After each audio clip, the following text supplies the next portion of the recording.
జై వారాహి మాత. Welcome to my channel Kalyan Sai talks. గుడిలో ఇలా చేస్తే మీ కోరికను ఖచ్చితంగా దేవుడు వింటాడు.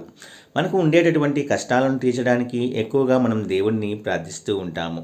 మన కష్టాల నుండి త్వరగా విముక్తి చెందడం కోసము, ప్రశాంతమైన మనసు కోసము భగవంతుని ఆశ్రయిస్తూ ఉంటాము.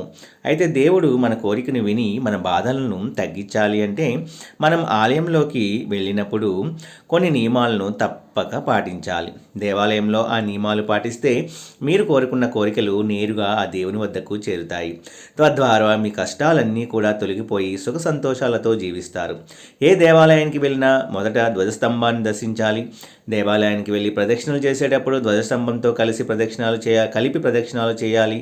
అప్పుడే ప్రదక్షిణలు పూర్తయినట్టు. దేవాలయంలోకి ప్రవేశించగానే ముందుగా ధ్వజస్తంభానికి సాష్టాంగ ప్రణామం చేయాలి. ఎందుకంటే ధ్వజస్తంభం స్వామి రూపమే. నెమ్మదిగా దేవుణ్ణి మనసులో స్మరిస్తూ ప్రదక్షిణలు చేయాలి. చాలామంది ప్రదక్షిణలు చేస్తున్నప్పుడు దేవాలయం వెనుక భాగాన్ని చేతులతో అద్ది నమస్కరిస్తూ ఉంటారు. కానీ అలా ఎట్టి పరిస్థితిలోనూ చేయరాదు. ఎందుకంటే దేవాలయం వెనుక భాగంలో రాక్షసులు ఉంటారు.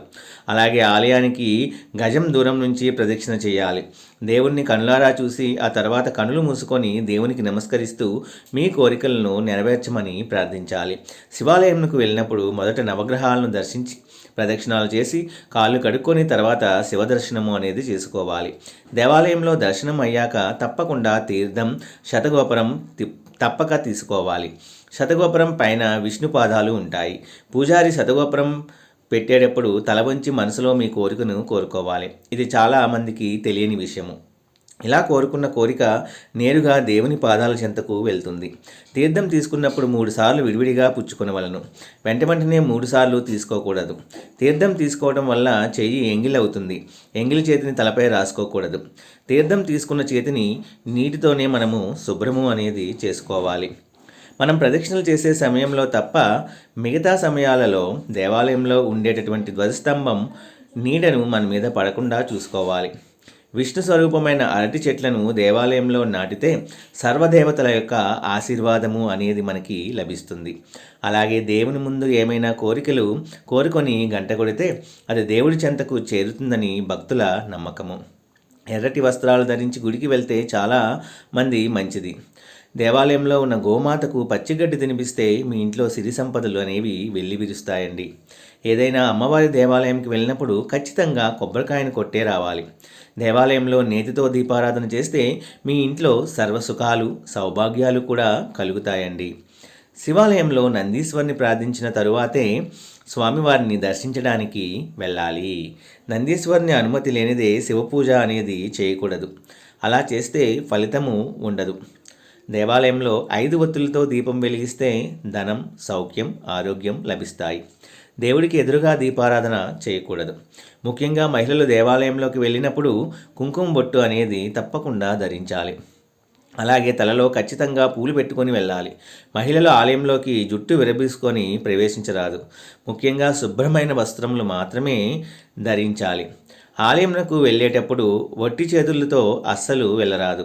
మనకు తోచినంతలో పండ్లు లేదా పూలు ఏదో ఒకటి తీసుకువెళ్ళి దేవునికి సమర్పించటం అనేది మంచి సాంప్రదాయము. అరటి పండ్లను దేవునికి నైవేద్యంగా సమర్పించడం వల్ల అప్పుల బాధ తొలగిపోయి డబ్బు అనేది మీ చేతికి వస్తుందని విష్ణు పురాణంలో కూడా పేర్కొన్నారు. దేవుడి గుడికి శంఖం దానం చేయడం వల్ల సిరి సంపదలను దేవుడు అందిస్తాడని విశ్వాసం. అలాగే విష్ణులోక ప్రాప్తి కలుగుతుంది. ఆలయంలో అన్నదానం చేయడం వల్ల రాబోయే మీ 10 తరాల వారికి కూడా మంచి అనేది జరిగి తీరుతుంది. సంతానం లేని వారు రావి చెట్టు చుట్టూ ప్రదక్షిణ చేసిన ఎడల సంతాన ప్రాప్తి కలుగుతుందని విశ్వాసం. గుడికి వెళ్ళేటప్పుడు ఖచ్చితంగా తలస్నానం చేసి వెళ్ళాలి. అలా వెళితే శరీరం మొత్తం శుచిగా ఉంచుకొని దర్శనం చేసుకున్నట్లు. ఆలయంలోనికి తలపాగా ధరించి వెళ్ళరాదు. దేవుడికి ఎదురుగా దీపారాధన చేయకూడదు. గుడి పూజారికి కానుకలు ఇవ్వాలి అనే విషయము ఏమీ లేదు. కానీ నీ దైవ సేవకునికి నీకు తోచినంత మనస్ఫూర్తిగా ధర్మం చేయటంలో తప్పేమీ కూడా లేదు. ఆలయాలలో ఇతరులకు నమస్కరించడం అనేది చేయరాదు. ముఖ్యంగా ఆలయంలోకి ప్రవేశించిన తర్వాత మనము అబద్ధాలు అనేవి అస్సలు చెప్పకూడదు. ఎందుకంటే దేవాలయంలోకి వచ్చినప్పుడు స్వచ్ఛమైన మనసుతోనే దేవుణ్ణి స్మరించాలి. శివుడి ఆలయాలను దర్శించినప్పుడు సాధారణంగా ప్రదక్షిణలు చేయకూడదు. శివాలయంలో కేవలం చండీశ్వర ప్రదక్షిణం మాత్రమే చేసి తీరాలి. మనము దేవాలయానికి వెళ్ళినప్పుడు విగ్రహానికి ఎదురుగా నిలబడి నమస్కారము స్తోత్రములు చదవకూడదు. ప్రక్కగా నిలబడి చేతులు జోడించి నమస్కరించి వేడుకోవాలి. దేవుడికి వీపు భాగము మనం కూర్చొని చూపించకూడదు. ఇక శివాలయానికి వెళ్ళిన వారు శివుడికి నందికి మధ్యలో నడవరాదు. ఏ దేవాలయంలోనైనా తప్పకుండా 3 ప్రదక్షిణలు చేయాలి. ఆంజనేయ స్వామి దేవాలయంలో అయితే కనీసము 9 ప్రదక్షిణాలు చేయాలి.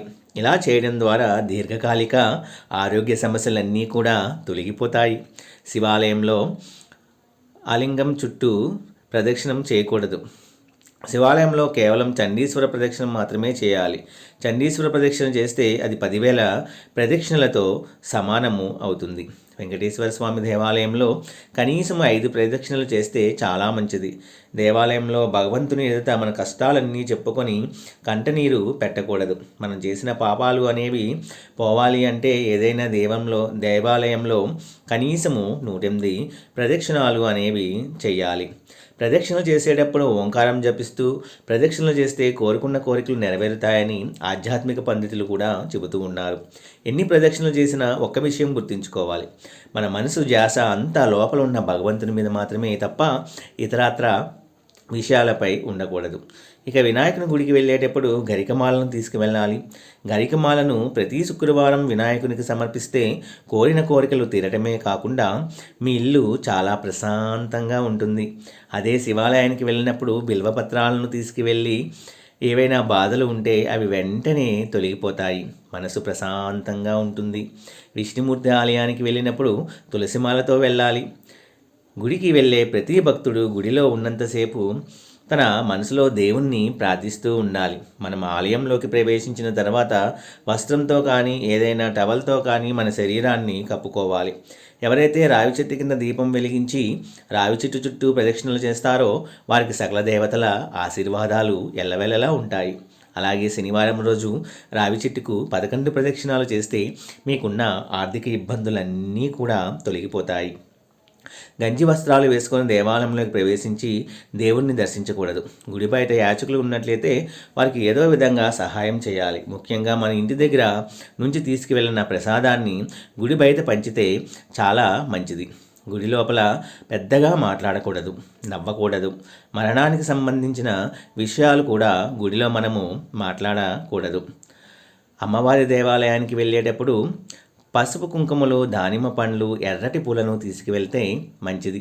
అమ్మవారి ఆలయంలో దీపారాధన చేసి తెల్ల కలువ పూలతో దీపాన్ని అలంకరించి పూజ చేస్తే తెలివితేటలు, మేధస్సు పెరిగి సాత్విక మార్గంలో సంపాదన అనేది పెరుగుతుంది. భారీగా అలంకరణలు చేసుకొని దేవాలయానికి వెళ్ళకూడదు. అక్కడ మన ఆడంబరాలు, స్థాయి, అంతస్తులను చూపించుకునే విధంగా మనము అస్సలు ప్రవర్తించకూడదు. నా వీడియోస్ కనుక మీ అందరికీ నచ్చినట్లయితే please like, share and subscribe and support my channel Kalyan Sai talks. జై వారాహి మాతా.